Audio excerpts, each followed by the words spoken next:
While others believe a large chunk of the population will be left unemployed, I believe this is the right time for developing countries to progress with their development trails. Welcome to another epic edition of PTWA Progressive Talks with Archie. Allow me to recite my totem first. Igama uthokozana nyona chelelo ngomthenso nje lezo ngithi. Izola ntombi yakwethu wayohanza ubethu moya umfriday here. I'm Archie, the progressive thinker and technology fascinator. Today I want us to talk about my 6 crucial measures that I believe developing countries have to put in place if we are going to be active participants in the 4th Industrial Revolution. A technology-specific analysis shows that the least developed countries need to tackle issues that have to deal with affordability, accessibility, and the actual application of these technologies.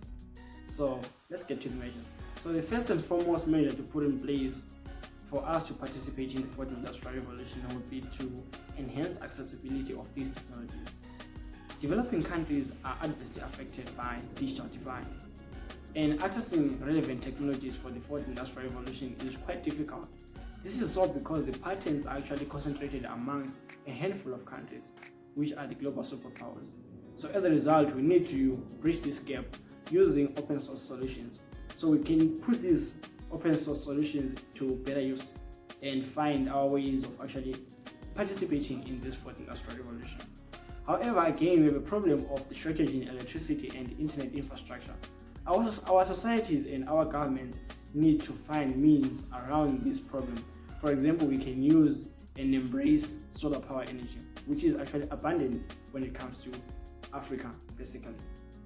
Did you know that in 2017, by the end of the year 2017, out of a little over 1 billion people in these developing countries, we had about 172 million people only having access to the internet.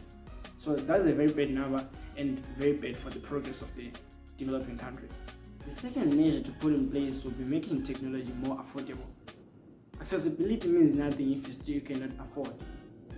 In many of these developing countries, you find that the internet service providers are actually monopolies, or rather oligopolies.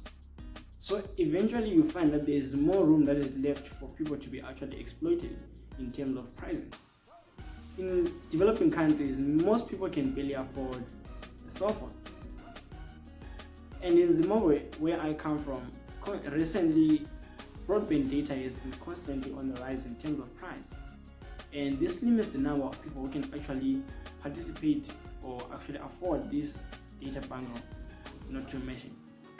So you find that it is very essential that our governments also subsidize this sector so that we are able to all access these fundamentals that are required for us to actually participate in the 4th Industrial Revolution. Number 3 is to develop future-proof skills. The future is digital. Despite of where you live, this is a fact that no one can dispute. So developing future-proof skills such as programming, coding, data analytics, and many more, which is of great importance.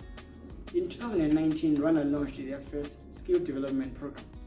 This is the progress that most of the developing countries need to manifest.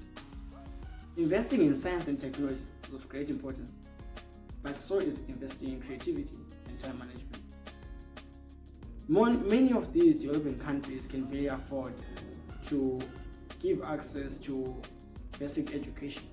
So as such, this means that involvement of external sources or the private sector needs to come in handy and considered as an option. Number 4, it is to identify the niche opportunity. Artificial intelligence, for example, uses high definition data for its application, but machines do not input or process the data themselves. The high end of the artificial intelligence, like idea generation and the applications, are done in developed countries. But however, the input and the scrubbing of the data is done in lower wage countries. So developing countries need to take advantage, as this will pose in employment and entrepreneurial opportunities, and these can be seized by well-trained youth. Number 5 is to introduce enabling and mitigating policies. The most vulnerable people to digital divide in developing countries are those in the rural settlements. So governments should come up with policies that actually encourage or compel these technology organizations to work with these people. Hashtag connectivity to everyone.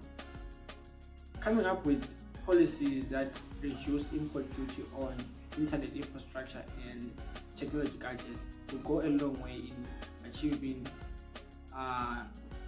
the mitigation of these monopolies and oligopolies, hence eventually affordability and accessibility achieved. The last one will be to harness the power of partnerships. Developing countries lack the skill and the resources, but developed countries also lack the labor. Divided we fall, united we stand. Organizations should consider partnerships firstly on a local scale, that is public-private partnerships. This can go a long way. And then we can talk of regional and then continental and then international. On an international level, aid to trade and support from international organizations like the World Economic Forum, the World Bank, could help developing countries in actually getting the software that they require to mitigate their challenge. With that being said, time is of essence. The earlier developing countries participate in the fourth industrial revolution, the better opportunities they will get. That was PTWA Progressive Talks with Archie, and I am Archie. Stay tuned for another epic edition. But in the meantime, don't forget to like the videos and subscribe to my page. Come on, subscribe. Press that red button down there. But until then, contemporary achievers, remember, success suits you.